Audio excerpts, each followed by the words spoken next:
If you're anything like us, you're still getting lost in the wilds of Red Dead Redemption 2. It's been a couple of weeks and yet we're still finding new secrets, new stories, and new things to do on our adventures. Back when the game launched, we shared our basic tips video to help you get started, but it feels like there's still room for more. So we've put together a selection of other things we found that just might help you to be the best Arthur Morgan you can be. So here are 7 advanced tips to help you in Red Dead Redemption 2.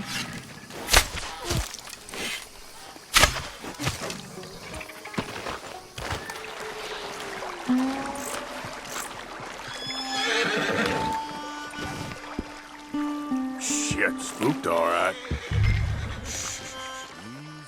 So, surprising nobody, horses are a big deal in Red Dead Redemption 2. The fact is, you'll spend the majority of the game upon your noble steed and staring at its backside. Not only that, but it takes a long time to get your horse's bonding level to max. So you need to make sure that the horse you have is worth the investment, even when you can house up to 4 in a local stable. There are 19 different horse breeds in the game, from the Morgan, to the Shire, to the Thoroughbred. But the quote-unquote best horses, i.e. the ones that move the fastest and survive for longer, are the ones that show as having elite handling, which means that they have exceptionally good speed and stamina. Unfortunately, these horses can set you back more than $1,000 of in-game currency. Although having a very good honour rating, you can get up to 50% discount from shopkeepers if you're very honourable, meant that we were able to buy a beautiful black Arabian horse from the Saint Denis stables for just a smidge over $700. But if you don't want to spend your most likely ill-gotten gains, there is a way for you to net a top quality ride for free. There's a beautiful white-maned Arabian that hangs out close to Lake Isabel in the northwest part of the map. So if you're willing to put a decent bit of time in, you can tame it for yourself. The region's constant layer of snow can make the horse difficult to find, and even when you do, Arabians are amongst the most skittish breeds in the game. So you'll need to track the horse slowly and carefully to avoid spooking it. A little bit of patience and perseverance though, and you'll be hearing compliments about your 4-legged friend wherever you go. Assuming the wolves don't get you first, of course. There it is.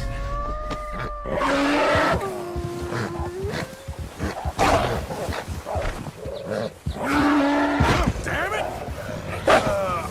Okay then. Get back!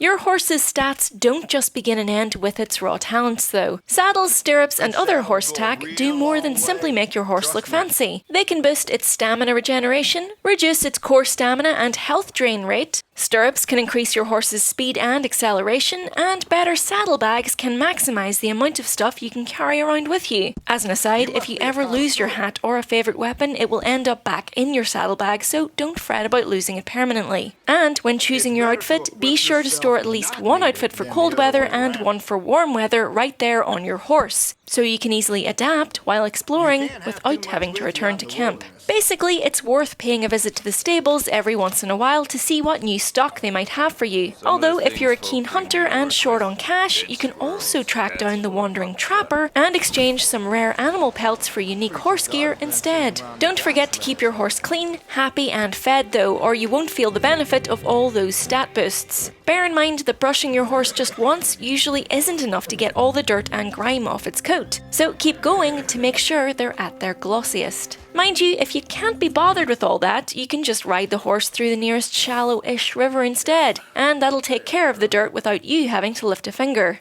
You do miss out on horse bonding points this way though, just like you do by not hitching your horse before dismounting.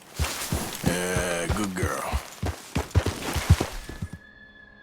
Speaking of keeping things clean, that goes for your guns and your personal hygiene too. By selecting a gun in the wheel menu and pressing R3, you can bring up the option to clean your firearms, as over time, they get clogged with dirt and that can affect their damage output, range and accuracy. You'll need gun oil to keep your arsenal in top working order, which shouldn't be much of a problem as you can usually loot some of that stuff off the last guys that made the mistake of crossing you. Additionally though, Arthur needs to keep himself in clean working order. If you don't wash for a while, you'll not only start to look a state, but Miss Grimshaw back at camp will corner you and demand that you have a wash or risk making everyone sick. She has a point though. If you ride into town covered in blood and dirt, it will affect the way you're treated by the townsfolk, who might go out of their way to avoid you if you smell like you've just had a death roll around a pigsty. And to be honest, who could blame them?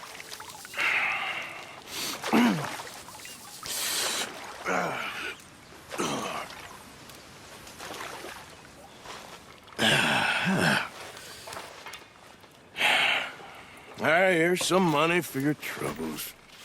Why, thank you, kind sir.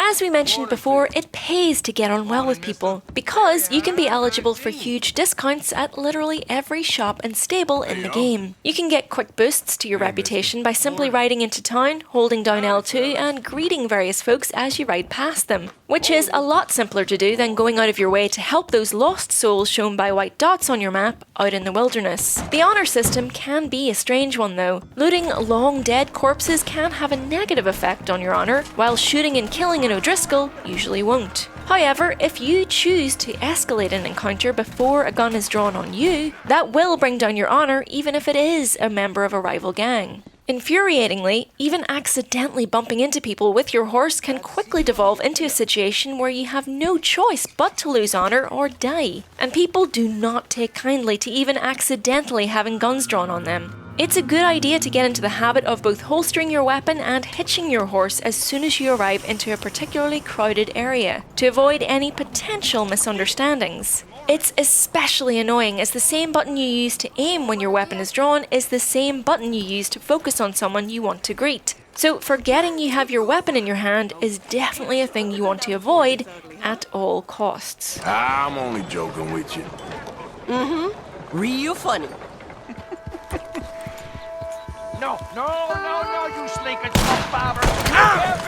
Looting can be a stressful business. You've just survived a shootout, your adrenaline is pumping, and more likely than not, a member of your gang is shouting at you to get back on your horse so you can continue whatever it is you were doing before a lot of bullets got involved. Do actually take the time to loot though. Ignore gang members if you can, and track down lootable bodies by checking the X's marked on your minimap. All their loose change adds up, and whatever scraps they have usually make it unnecessary for you to ever have to stock up on basic healing potions, ammo, and food. Additionally, they'll almost always have rings, pocket watches, buckles, and other trinkets that you can either sell or donate to the camp in lieu of actually handing over your own cash. That said, sometimes you can find better prices for these kinds of things at a fence, which will accept whatever you're selling with no questions asked. And worth bearing in mind if you're particularly greedy, gang members who travel with you also loot fallen enemies, so they can skim away some of your profit if you aren't quick enough. How very dare they? A quick note on your gangmates though. It is worth heading back to the camp you all share every so often to pitch in and complete chores, marked by little black dots on the minimap. Chores like moving hay bundles to feed the horses, bags of grain to feed the chickens, or filling water buckets may seem mundane, and to be honest, they are. But doing them not only raises your esteem among your compatriots, it'll actually build Arthur's own stats too. Checking in with the people at camp every now and again will unlock missions like robbing a homestead, rustling horses, or just finding an item that they're after. And you can also play games with your close friends, which is often a good opportunity to hear stories and get to know everyone that little bit better. It's also very much worth checking the ledger and upgrading things as soon as you're able to make sure everyone has the provisions that they need so you can spend more time out there having fun.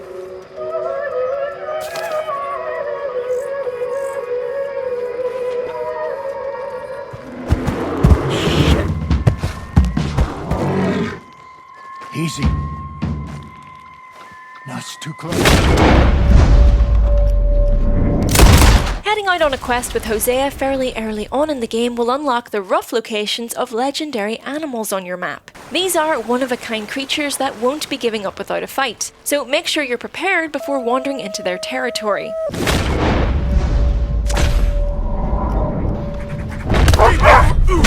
Hunting as a whole isn't thoroughly explained in the game, but essentially, animals come in varying qualities, from mangy to legendary, but the manner in which you kill them can also affect the quality of resource that you get from them. Shooting an animal or trampling on it with your horse will damage its pelt, for example, and pelts can range from poor to good to perfect. Ideally, you want to be hunting animals with weapons that will damage your spoils as little as possible, so a bow, knives, or the varmint rifle on smaller game. Since perfect animal parts are necessary to craft some of the best looking clothes and horse stock in the game, as well as decorations for your camp, it's worth investing time into becoming a better hunter and crafting better bows if you can. Studying animals is also a good habit to get into. It'll flesh out your compendium and your crafting options and also allow you to make calls to animals to aid you during the hunt. A little tip, you can also study animals even while looking at them through binoculars, provided you can more or less make them out. And some hunts will lead you to different climates and some will mean you'll have to track down either nocturnal or diurnal animals. Pause the game or press down on the D-pad to get a display of the current in-game time and temperature.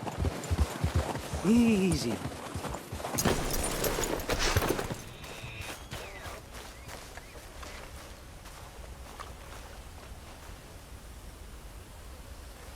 Must be near.